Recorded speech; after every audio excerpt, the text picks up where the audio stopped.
Hi, I'm Lucy Davies, and this is Room for Improvement, the podcast that's dedicated to service improvement in axial SpA care. And I'm delighted that for this one-off special on the use of MRI in axial SpA diagnosis, my season 1 co-host, Professor Hasan Tahir, is with me today. Hi, Hasan. Hey, hi, Lucy. It's great to be back for today's episode, where we'll be talking to our guests about their experiences and take a deep dive into strategies and techniques they use to push towards success. But what we're really hoping for from today's podcast is that we're going to help clinicians and wider clinical teams in rheumatology and radiology help drive down that diagnostic delay. I hope so. So I think the key part of the diagnosis process for Axial SpA is imaging, and specifically MRI. So today, we're delighted to be joined by Dr. Timothy Bray, who's a consultant radiologist at UCLH in London. He's in fact the lead author for the publication of the recommendation of MRI in Axial SpA, which was published in the Journal of Rheumatology in 2019. Thanks very much. Very happy to be here and looking forward to chatting about it. Welcome, Tim. And we've also got Professor Alex Bennett with us, who is a consultant rheumatologist at the Defence Medical Rehabilitation Centre at Stanford Hall. And Alex, welcome to the podcast. Thank you very much, Lucy. Hello, Hasan. Nice to see you both. And I believe both you guys have been working together to raise awareness and knowledge for best practice MRI for axial SpA for a few years now. So we're really looking forward to hearing more from you both. So without further ado, let's get our teeth into the challenges around imaging in axial SpA. First of all, Alex, I'm going to come to you. Can you give us a little bit of a background on the subject of MRI for axial SpA and the work that BritSpA did on this in 2017? Certainly. So MRI scan, as Hasan has said, is a critical part of the diagnostic workup for axial spondyloarthritis. It's been used in spondyloarthritis since 2000, which is, relatively short period of time, and we've been learning a lot over the last couple of decades. I think that the challenges in MRI and its role in axial spondyloarthritis have been evolving over that period of time, and I think they've changed quite a lot since we published our paper in 2017. And certainly since I've been doing work in it since 2006. I think those challenges are around the knowledge of both rheumatologists and radiologists, and I'll stick to the rheumatology side and let Tim talk about the radiology side. I think it's about consistency of requests and reporting. I think it's about experience of rheumatologists and radiologists in this field, and I think it's about resources. So those are some of the challenges. What we identified in 2017 when we did a survey, a BritSpA survey of 73% of the trusts in the UK and about 300 radiologists, is there was significant inconsistencies. Inconsistencies amongst radiologists in terms of the protocols that they were adopting to when they're scanning for a query axial SpA, inconsistencies about their understanding of what a positive scan was, and inconsistencies about not just the definitions, but the importance of different lesions as well. And I think that has been improving, but it's been a long process. And as you know, and I'm sure we'll go on to, there was a BritSpA publication about the consensus view on acquisition and interpretation, which I'm sure we'll come on to. But yeah, a big problem, which is, I think, has been improving, but it's probably still got a little way to go. But yeah, and really important, I think, that we see that so much in the improvement work we do, particularly in conjunction with NAS, that inconsistency across our different centres comes through time and time again when we start to think about, particularly around this condition. Tim, how about from a radiologist perspective, how would you sort of describe those issues and the sort of background of MRI in axial SpA? Yeah, so I kind of came to this story after Alex wrote that initial survey paper. And I got involved in this through the 2019 recommendations paper that we wrote. And this was written through a consensus exercise of quite a big group of radiologists and rheumatologists, in fact, about 9 of each. And I think it was quite unique, or at least unusual at that time, in the sense that we had involved a big group of both sets of professionals, which I think was a real strength of that paper, because it meant that we could look at the situation from both points of view and include opinions of both rheumatologists and radiologists, rather than having a kind of adversarial situation. It was something that was produced by both groups working together.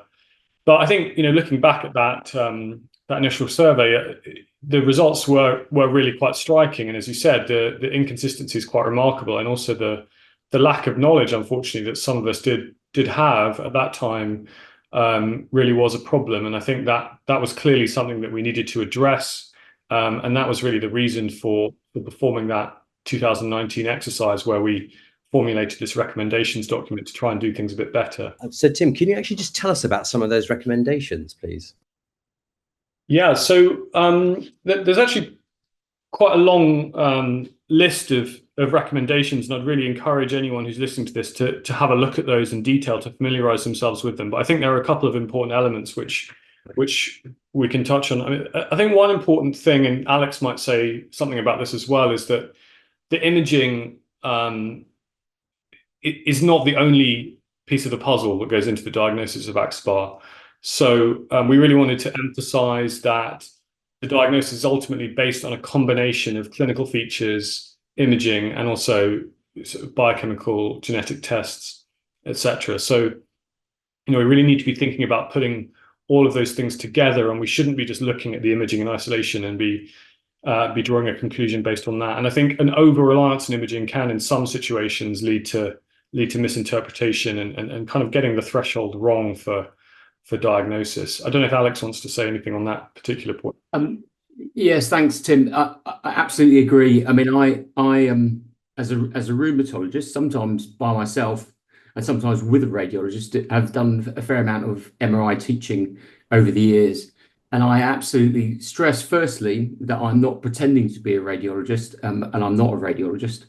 But I also stress that although I'm teaching about imaging, the only reason you're requesting the MRI is because you have a clinical suspicion for someone with spondyloarthritis.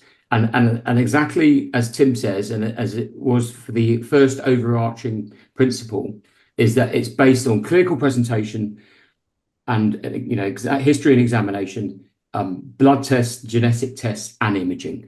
And I think that is really, really important message to get across to rheumatologists. I think sometimes they think it's all about the imaging, but you only request the imaging if you have a clinical presentation which is consistent with spondyloarthritis, and then other features may or may not support that imaging, HLA-B27 inflammatory markers. Alex, do you want to comment on any other recommendations from that review?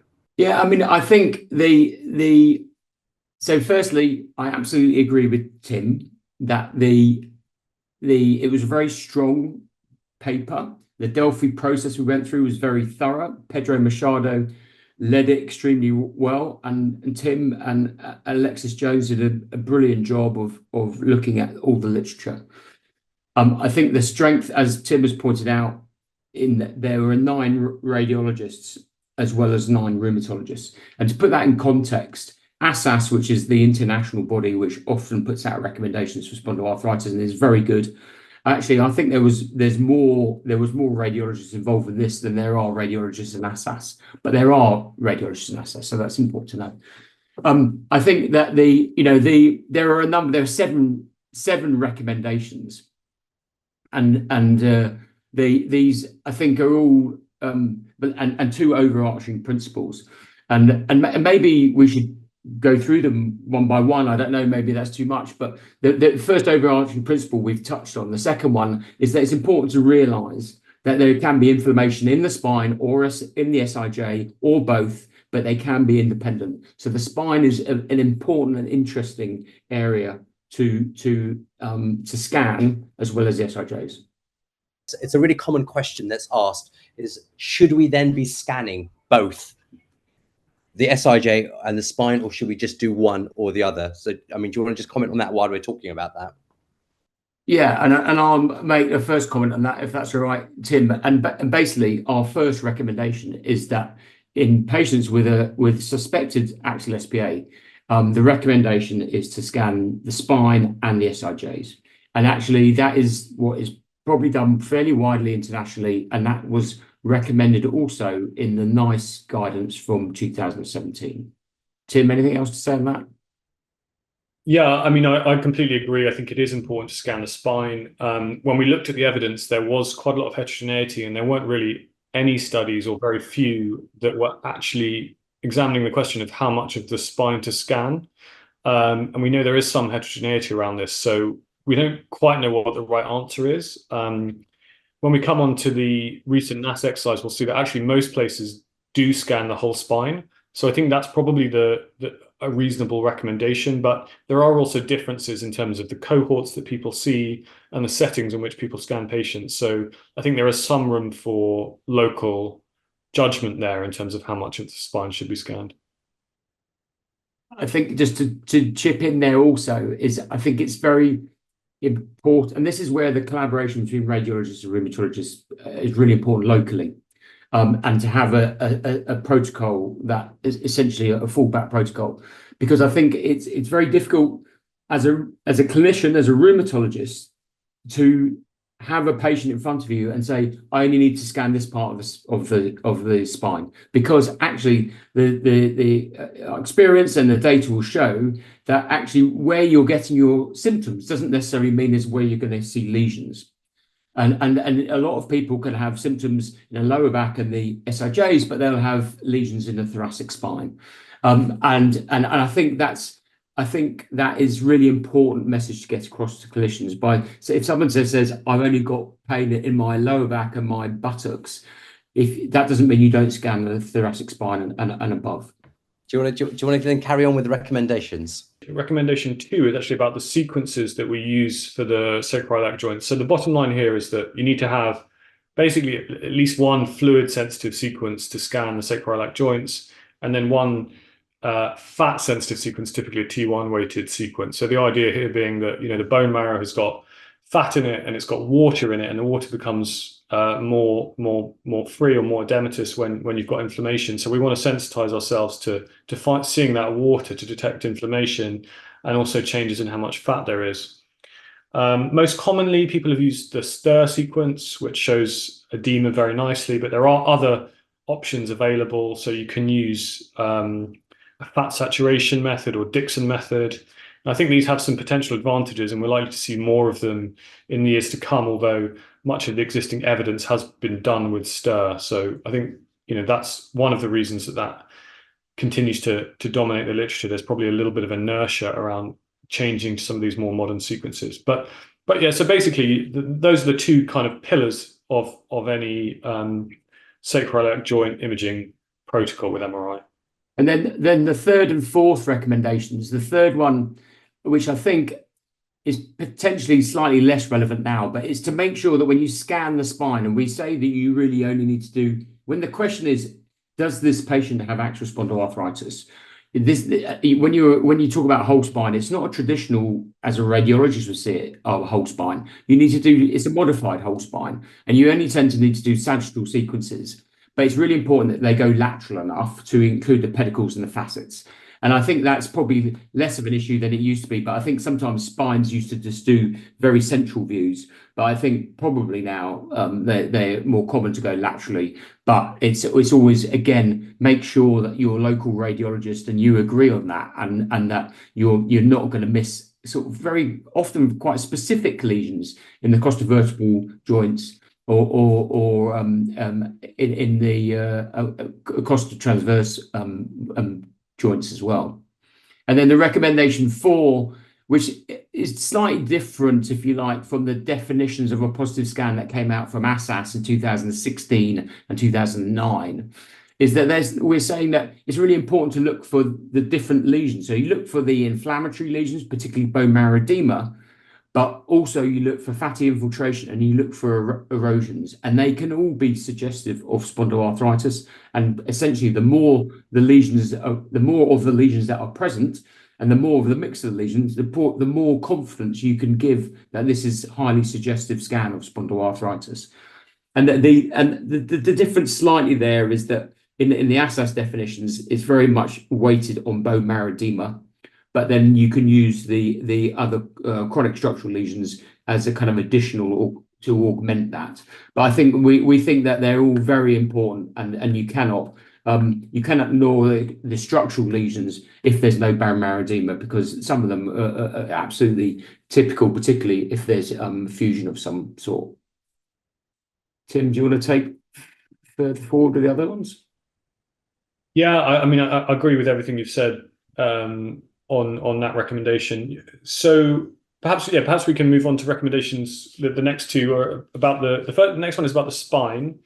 So we've said that if you see corner inflammatory lesions in the spine, and or fatty lesions at the vertebral corners as well, those both increase the diagnostic confidence that this is axial SpA. So we weren't able to come up with any hard and fast rules about how many lesions or how intense they need to be, and there was some debate about this point. And I think ultimately, with the literature as it is, it's difficult to go beyond a slightly subjective situation. But as we said before, we need to put what we see in the spine together with what's present in the SOJs, and also put that together with the clinical picture, and use that to arrive at an overall diagnosis. But it's clear that there are particular lesions in the spine which can help us to lean towards that diagnosis. And then in both the sacroiliac joints and the spine, we can sometimes see quite characteristic new bone formation, for example, areas of fusion in the sacroiliac joints, or new bone formation in the form of syndesmophytes in the spine. And again, those are actually quite specific features, tend to be seen in slightly later disease, which can help us to make the diagnosis of AXSpA. Thanks, Tim. And then Hasan, if it's okay, I'll read the final or relay the final recommendation. And again, we've touched on this already, but we really recommend that you should look at the whole range of different, both active inflammatory and more chronic structural lesions when deciding if the scan is suggestive of axial spondyloarthritis. So the term that in the ASAS definition is highly suggestive, and essentially, as I alluded to, the more lesions that you have, the more highly suggestive it's going to be that this patient has spondyloarthritis. If it's okay, I'd quite like to ask Tim a question, Hasan and Lucy, based on some changes since this publication. So we did the Delphi for this in 2018, I think, and it came out in 2019. But ASAS in I think 2022 have decided that they think it's worthwhile, and there was a vote on it, but nothing's been published on it yet, in terms of recommendation of doing an erosion specific sequence. So this is going back to one of the early recommendations, potentially a VIBE or a THRIVE to look for erosions, which arguably enable the reader to see the erosions more closely, but also to do a semi-axial view of the SIJ as well as a semi-coronal. And I just was interested in Tim's perspective on that. That's something I've adopted clinically, and I think I find it useful. But Tim, any views on that?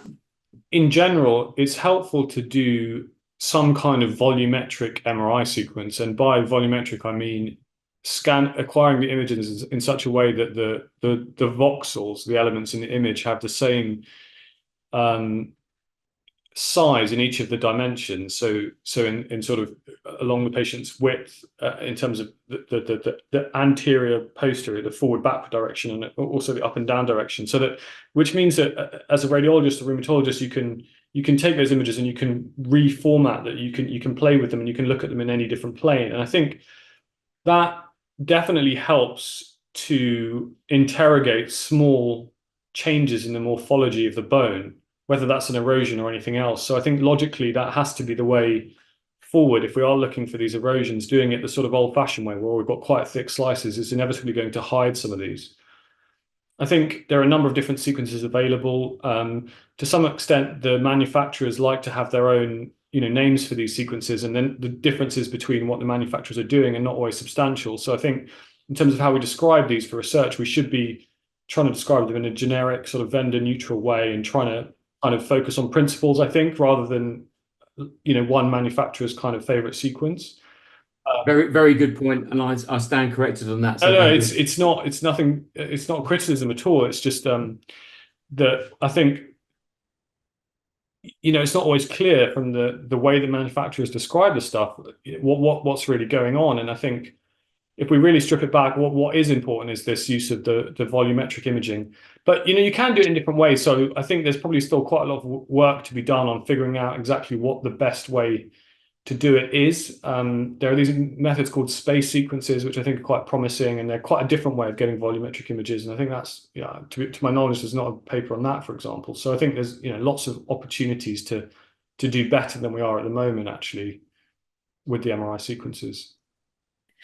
I think actually that's a perfect segue of trying to get into the modern day from sort of, and I say modern day as if 7 years ago was 1,000 years ago, but actually compared to when you did some of that work back in 2018-19, I understand that Tim, you've been working with NAS to replicate the survey to see what's changed and why, what's been happening with that, and I guess that particularly brings in some of the more recent stuff like the Axial survey and how does that affect or not affect our practice going forward. So can you tell us a little bit more about the repeat survey, the freedom of information, and why we went about repeating it in the first place? Yeah, so essentially what we wanted to do was to repeat what Alex had done, but following the 29 recommendations document to see if it had any effect. I mean, that 2019 document was basically designed to address the problems that Alex had highlighted, and we just wanted to know if it had worked. So the design was quite similar. There were some small differences which relate to the introduction of GDPR and some other things since that initial survey, and that was why we used this freedom of information design. So the first thing to say about the results is that we did see improvement in quite a number of different areas. There was much higher familiarity with the term axial SpA. A large proportion, about 3/4 of people, were familiar with the recommendations that we published in 2019. And there was more awareness of the specific MRI features that we could see that would help to make a diagnosis, as well as more people using the recommended protocols. So there was a bit less heterogeneity in terms of what types of MRI people were doing. So those were all great to see, and I think really positive. And we definitely have come some way since the initial survey that Alex did. Although there's still scope for further improvement even in those areas. So I think we do need to continue to raise awareness and make sure that everyone knows about this. And I think really the place to look is that 2019 document for anyone who's listening. But aside from the good news, there were some challenges that emerged as well.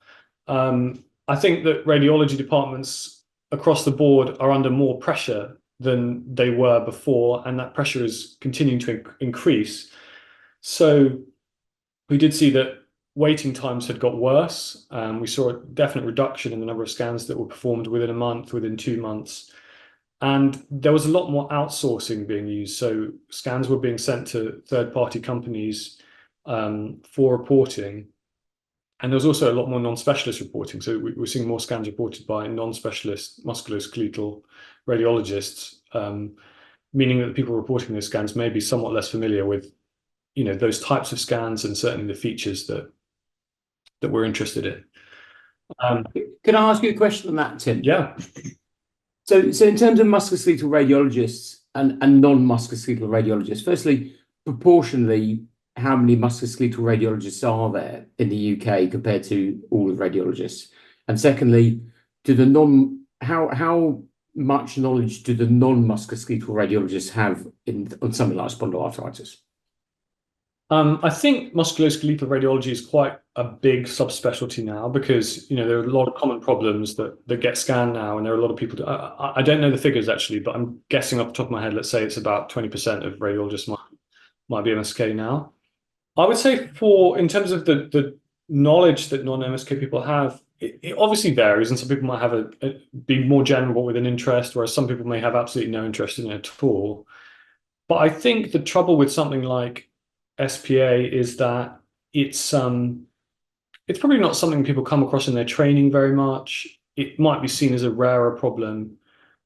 And the kind of nuances that we're talking about in terms of diagnosis, probably mostly people aren't aware of, I think, unless they have an interest. That's just my sense. On that note, we talked about, and Alex, you mentioned non-MSK and MSK, but do you think they're within the MSK radiologists as well? There possibly is a slight discrepancy as well. I mean, if someone would have a lot more interest in Axial SPA compared to other non-MSK and other MSK specialists. Definitely, I definitely think so. I mean, we see quite a lot of it at UCH, and you know, I'm sure Alex works with radiologists who see a lot of it as well. But certainly, if you're working somewhere where maybe it's not quite so common, then people are likely to have less experience of that. If you work in an orthopedic hospital, you're not going to see it at all. So it definitely depends on the kind of scope of practice that you have at your centre, I think.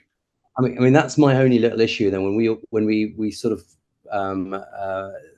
we sort of say MSK and non-MSK. I even think within MSK, as you correctly say, you can have MSK specialists who just do a certain area, like you be in an orthopedic hospital. I think you highlight a massively important area. Even if you've got an MSK radiologist, a lot of them are very orthopedic orientated and less inflammatory arthritis orientated. Back to what we were saying earlier about the importance of a collaboration, MDT, with rheumatology and radiology, so you know who's reporting your scans.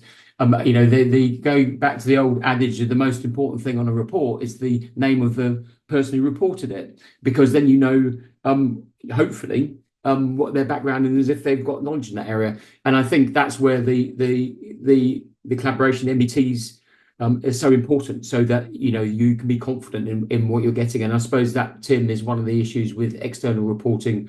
If they're going to a different person every time and you don't know who's reporting it, you've got no idea about their background.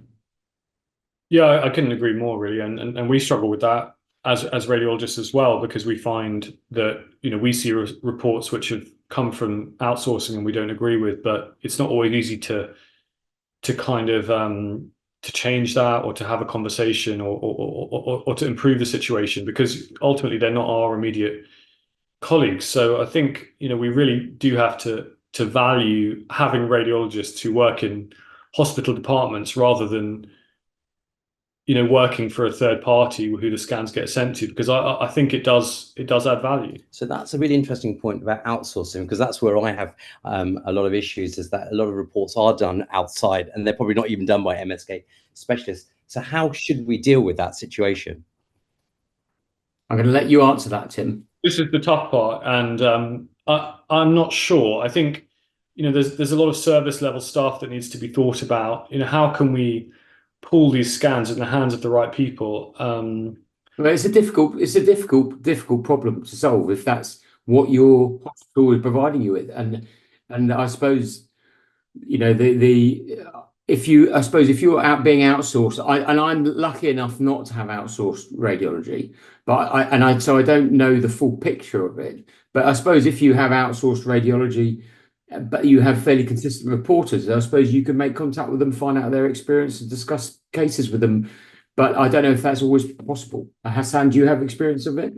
I think, Alex, my experience is that we do get a lot of outsourcing, because remember, there's outsourcing within trust, but GPs also do a lot of the imaging, and they come through our way. And I think the key thing that you both said right at the beginning is a diagnosis or avoidance of missing a diagnosis, not just based on an MRI. It's based on the whole picture, the clinical history, the investigations, and so forth.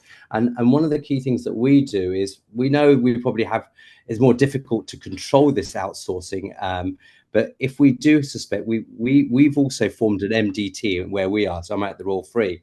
So we do a weekly MDT. And if we have a suspicion, we actually get those images brought over and have that conversation. So I think it's important. The key is, discuss the actual review and discuss images, even if they are outsourced, because I don't think we're going to be able to stop outsourcing, but it's how we deal with that. And I think the message from me, or in my practice, is probably not rely on the reports unless you know the person who's reported it. And I think that really, again, also highlights that, I mean, one of the NAS recommendations is about education of MSK radiologists or radiologists about this. But one of my kind of missions has been also to educate rheumatologists about this, not for them to take the role of the radiologist, but to give them enough confidence to ask the questions. And I think that is where, where as a clinician, as a rheumatologist, having enough knowledge to go, well, this is not reported on, but I think I can see something here. But giving you enough confidence to raise a question with a radiologist, I think is really important, rather than taking it verbatim. But because even if you have an MDT, you still have to bring the case to the MDT and be confident enough to ask the question. And I think that's really important from an education perspective. So I think NASA recommendations about education in radiologists, I think, is equally applies in rheumatologists. I think actually, Alex, you can come again to our podcast, because you're giving me some beautiful setups into our next bit of conversation, in fact, here. So you are welcome back anytime. It's a pleasure. You too, some fascinating discussion there.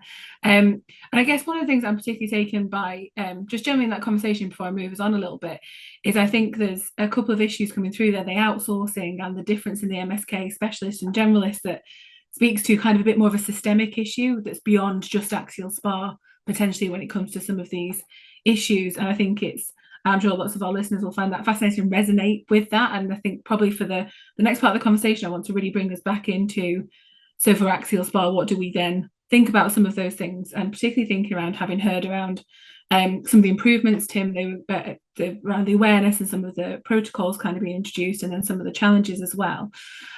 What would you guys say, and I'm going to come to you first, Alex, actually, on this one, would be the solutions for taking this forward? So from a rheumatology perspective, what would you say are the solutions in trying to respond to some of the stuff we know has gone well, but some of the stuff that we do still need to improve to make sure we're really getting the axial SpA MRI combination optimal for our patients?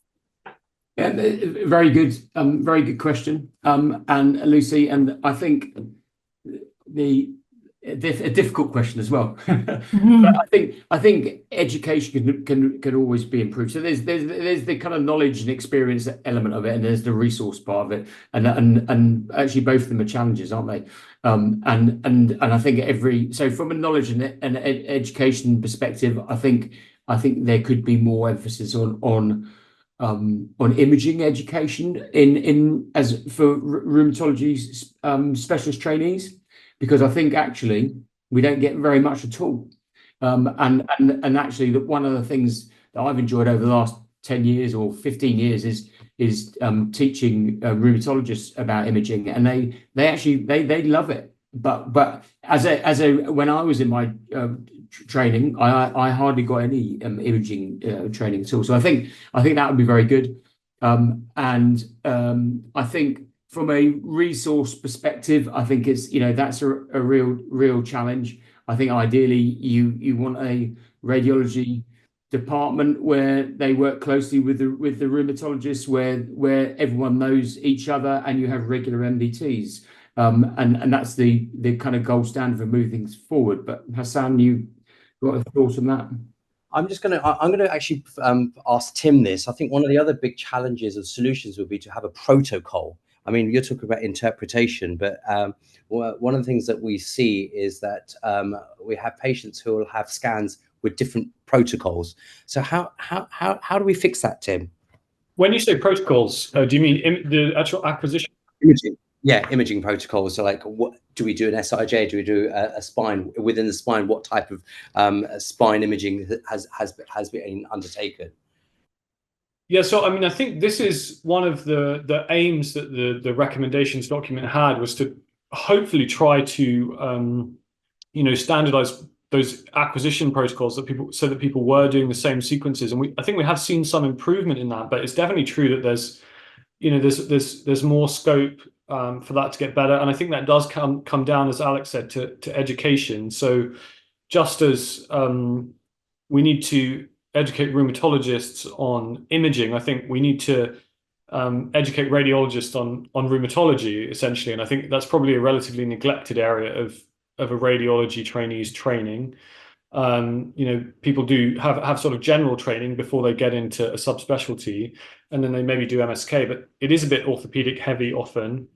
And people don't really have that much specific training on inflammatory conditions.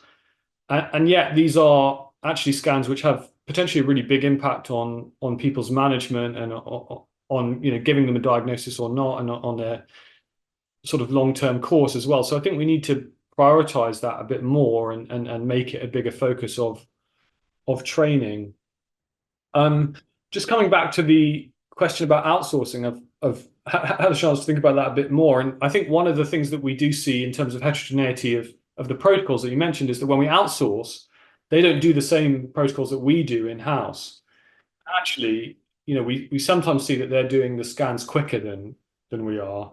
And that's because there's a trade-off in terms of quality and speed. So if you do them faster, your quality might suffer a little bit, but you can get more patients through. So I think we need to be more discerning about setting standards and minimum requirements for outsourcing scans as well. And this is something that we've started to look at our trust, in terms of how can we check that the parameters that the MRI scans are required with are adequate, and what's our threshold for asking them to redo it.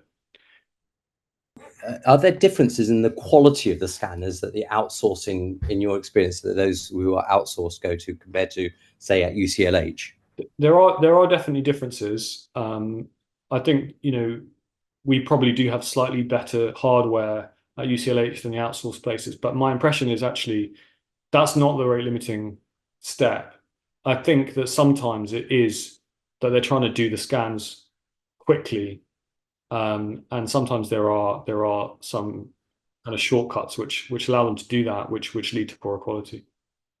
Just a comment also, and I think Tim raises it very clearly, is that's why in some of these papers and education, some rheumatologists might think, I don't need to know about the protocol because the protocol has nothing to do with me. But actually, when knowing what the standard protocol that should be requested and should be performed means that you can then pick up, to a certain extent, maybe not to the detail that Tim may be talking about, but you can pick up if it's been outsourced, whether they have or haven't done the sequence that they should have done.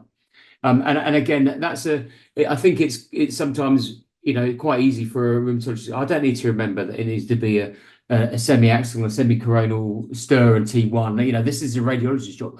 But if they're not done, and you don't know about it, then you can't challenge it or question it. I completely agree with that, and of course we might be in a situation now where the scan is outsourced, so the acquisition is outsourced, the reporting is also outsourced. So the in-house radiologist who might have an interest in Axbar and know all this stuff never sees it. So they might just need the rheumatologist who's requested it to flag it up in order for them to then have a discussion about it. And if they don't, then the whole thing might just get missed completely, and that's a problem.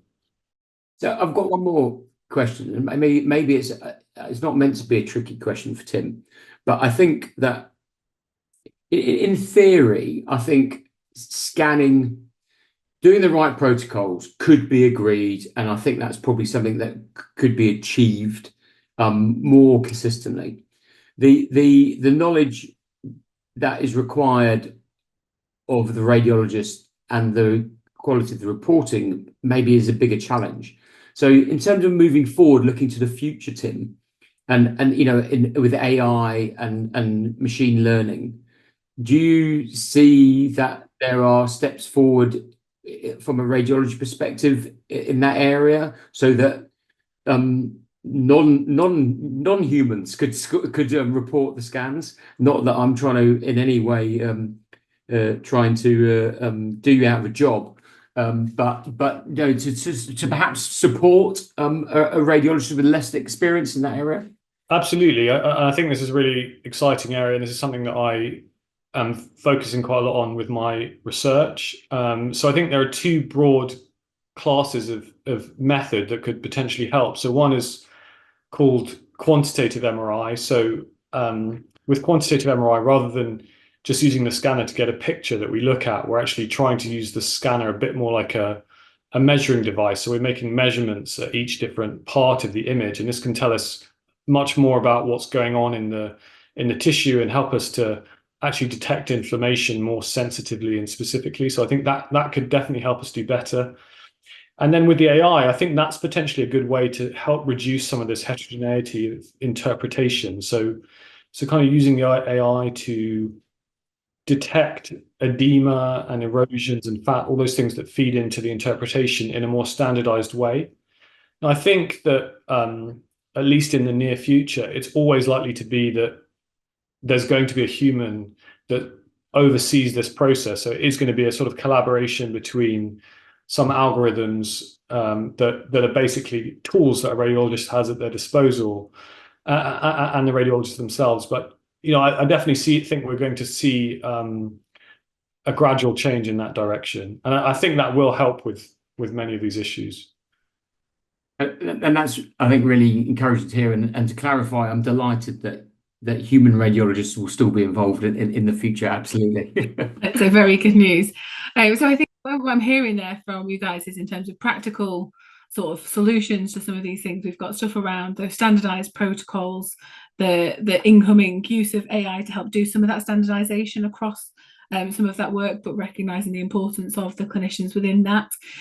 Some definite things coming through around education, I think both for rheumatology and for radiologists, on the importance of axial SpA and some of those really clear markers, the sort of suspicions and how you can bring that through. And then one of the things I've definitely heard throughout the conversation is around the importance of joint working and collaboration between the two specialties to really kind of get to know each other and build those relationships, as well as trying to monitor outsourcing outcomes as best as we can, recognizing some systemic issues and challenges within that, but how do we get that right within us? So hopefully our listeners will have picked up lots of different tips and tricks within that and things to be looking out for.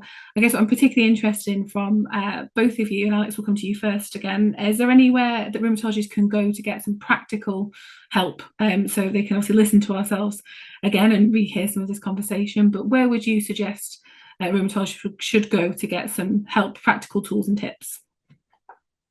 So first point of call is their own radiologist in their own radiologist department, without a doubt. And you know that some people have really good working relationships. Some people need to try harder on building those working relationships. And it's all about, often it's about time and convenience, but that's where you should go first. And in the MDTs, don't be afraid to ask questions and ask for, you know, some education around it. There are a few different courses, but they're a bit ad hoc, and I do some MRI teaching sometimes when it's sponsored by groups, and I really enjoy doing it. I think that, and I think I don't think there is at the moment a BSR course for rheumatologists. But there are different courses that sometimes come up, and it's just worth keeping your eyes peeled for those.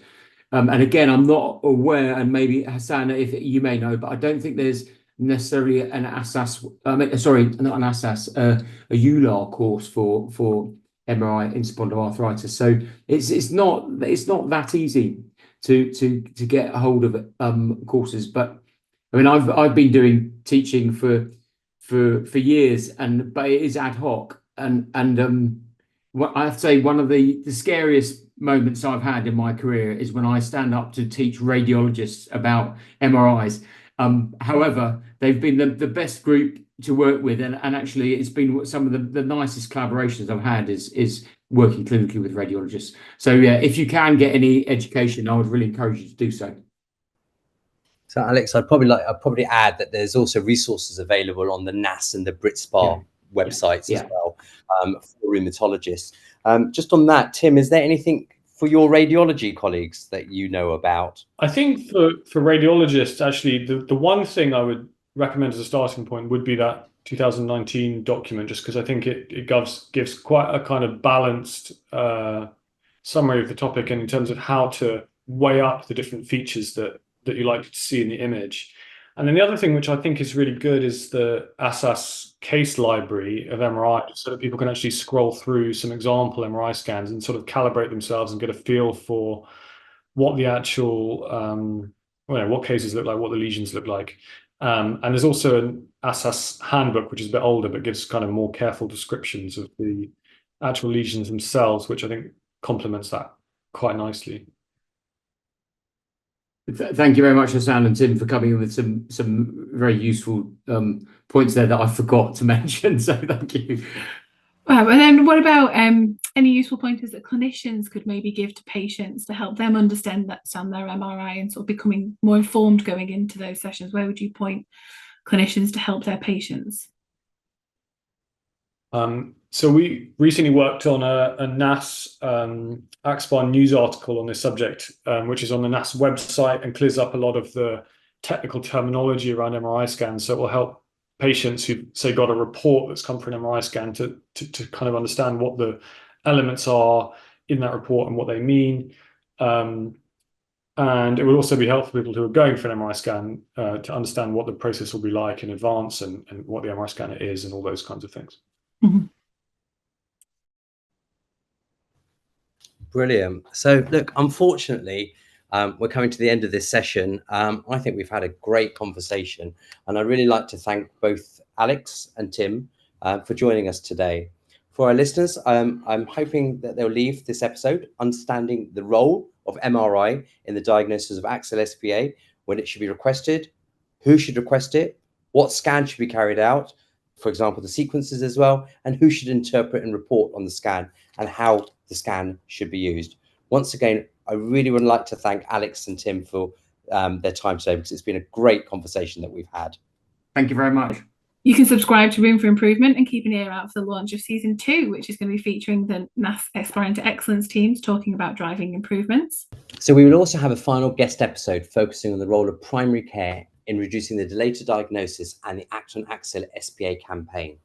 In today's episode, we talked about how MRI can help in the complex diagnostic process of axial SpA and how best to carry out the scans when appropriate, and everyone's role in this. Visit the NAS Toolkit for healthcare professionals to read the full report, read the SpA consensus guidance, and develop appropriate local protocols for use when requested. Once again, thank you for joining us. Room for Improvement is brought to you by the Aspiring to Excellence programme from NAS, which is sponsored by AbbVie, Biogen, Lilly, Novartis and UCB, and in partnership with SpA and the NHS Transformation Unit.